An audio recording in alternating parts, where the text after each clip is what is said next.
पे 10:50 की कैंडल पर हमारी ये एंट्री ट्रिगर हुई। बुलिश होने के लिए तो वैसे यहाँ पर मल्टीपल रीज़न है। मैंने सुबह-सुबह इस कैंडल के बाद आपको बोला था कि अभी आपको यहाँ पर बुलिश नहीं होना है। क्यों नहीं होना है? क्योंकि मार्केट पिछले दिन के लो के नीचे ट्रेड कर रही है और मार्केट ने पहला लो बनाया, दूसरा लो बनाया और ये तीसरा लो बनाया है।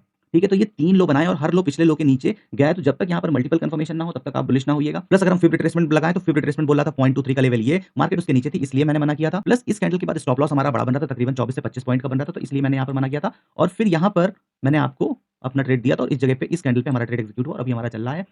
प्रीमियम पे जो हमारा स्टॉप लॉस था इस कैंडल का लो जो कि 205 या 204 है और 224 पर इस पर 224-25 पर एंट्री बनी थी, यानी कि अगर हम स्टॉप लॉस की बात करें तो 20 पॉइंट से ज़्यादा का स्टॉप लॉस नहीं है। और अभी अगर हम बात करें तो ये प्रीमियम 244 पे चल रहा है, 224 से 244 यानी कि 20 पॉइंट का ऑलरेडी मूव आ चुका है। टारगेट थोड़े से बड़े रखे हैं। रीज़न ये है कि पिछले 2 दिनों से देख रहे हैं जब भी मार्केट बॉटम से बाउंस बैक करती है तो एक बड़ा मूवमेंट अपसाइड का देती है, जिस वजह से यहाँ पर टारगेट बढ़े हैं। जब मार्केट इस 0.5 से 0.6 के लेवल के बीच में आ जाएगी तो यहाँ पर हम अपने ट्रेड को कॉस्ट पर रख देंगे। अगर कोई 2 लॉट 4 लॉट वाले हैं वो अपने प्रॉफिट को बुक कर लेंगे, कोई बड़ी क्वांटिटी वाला है वो पार्शियली बुक करके 20% ट्रेड को होल्ड करेगा एटलीस्ट इस लेवल के लिए।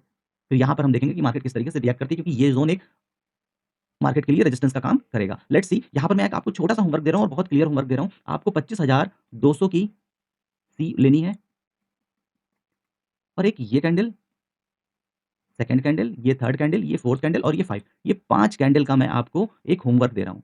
25,200 की कॉल लगाइएगा, उसके बाद 9:50, 9:55, 10 बजे, 10:05 और 10:10, ठीक है? ये मैंने 5 कैंडल आपको कन्फ्यूज़ करने के लिए दी हैं, ठीक है? आपको ये इस 25,200 की कॉल लगानी है और 25,200 की कॉल में सिर्फ़ एक इंडिकेटर लगाना है, वो है वॉल्यूम का, और उसके बाद इस कैंडल स्टिक्स को देखना है और उन वॉल्यूम्स को देखना है, जो कि नीचे यहाँ पर कुछ आपको दिखेगा वॉल्यूम। उसके बाद आपको मुझको कमेंट करके बताना है कि क्या कुछ यहाँ पर समझ में आ रहा है?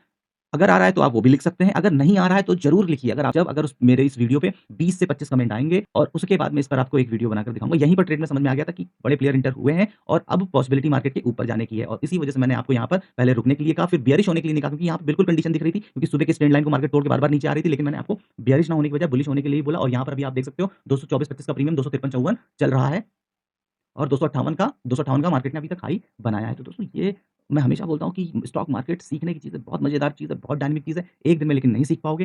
सारी चीज़ें सीखने के बाद भी आपको बहुत एक्टिव और अलर्ट रहना पड़ता है। कोई भी चीज़ 100% स्टॉक मार्केट में काम नहीं करती है। इसीलिए मैं बोलता हूँ कि ये पूरा कॉकटेल है जिसमें कई चीज़ें मिक्स करके आप अपने एक ट्रेड को प्लान करते हो और अब आपका ट्रेड ये आपके सामने चल रहा है।